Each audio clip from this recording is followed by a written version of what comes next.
from Infosys to Indigen, it's pretty good, I would say. I'm excited all through the journey.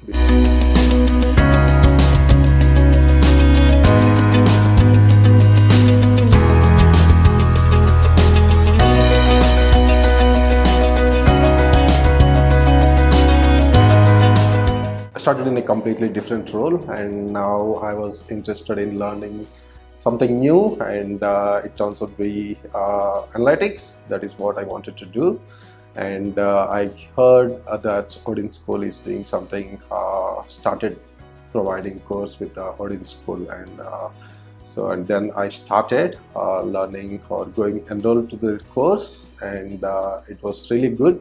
The program how they designed, and the course they take us through the assignments and all that stuff, and yeah, and again the placements, it's really good. They took care of everything because all you need to give is your dedication towards it, show enthusiasm to learn things, and yeah, I got multiple interviews. This is the second interview with the Indigen, and I got selected. So yeah, that's great. And now I need to start in 90 days. That's really excited to go forward.